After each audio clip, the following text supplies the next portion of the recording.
Caribbean Children's Foundation began in 2003 after myself and 3 or 4 friends went down to Haiti, and we fell in love with the children and came back thinking, how can we help?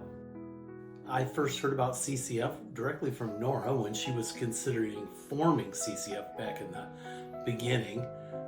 I've been to Haiti 14 times altogether, and I think almost every single one's been with Nora. I'm Lois Van Vega. I've been to Haiti 4 times. I didn't start with CCF. My first mission trip was with Nora when she first went there.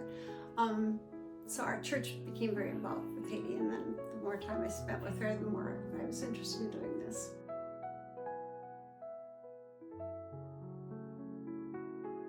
One of the biggest challenges in Haiti is to get food.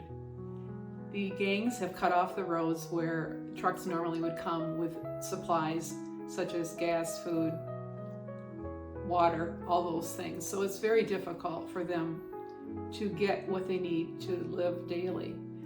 On the island where we work, they used to feed their families about 6 to 8 times a week. And now when we have a community meal, they come up to us and thank us for coming because they didn't know what they were going to eat that day. And they're telling us that now they eat 4 to 5 times a week. They also have a need for education, and that will always be their need because they have to pay to go to school. And without education, there's no hope of having a better life for their family. So we try to raise money to help send kids to school. And then of course it always has been to medical care is very hard to come by. The island that we work on has no hospital, and so that's especially a challenge. There will be people that die because they have infected teeth because they haven't been able to get to a dentist.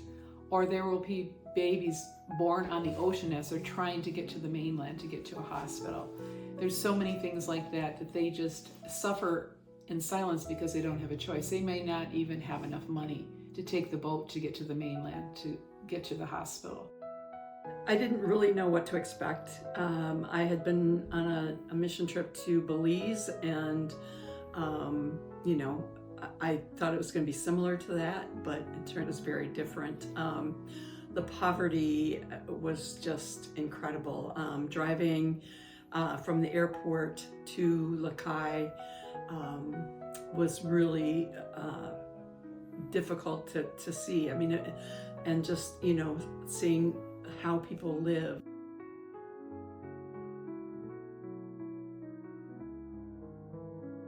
What impressed me the most, and probably what I remember the most, is how friendly the people were, how inviting they were. They, if you went into their home, they wanted you to, sit. They wanted to serve you food, even though they had very little.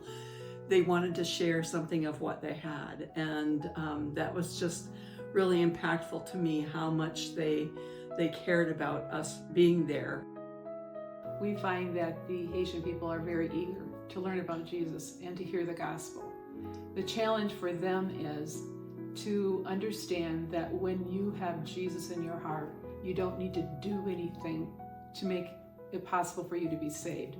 They're so used to practicing the voodoo religion where you have to do something to get something. And so it's really hard to break that cycle for the people that are becoming Christians. I would imagine almost everyone would say this, but when you go there, they are so loving and so grateful, and they have nothing.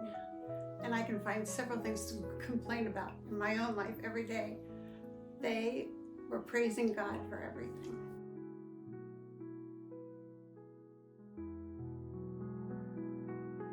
The goal of CCF is to show the love of Jesus by what we do.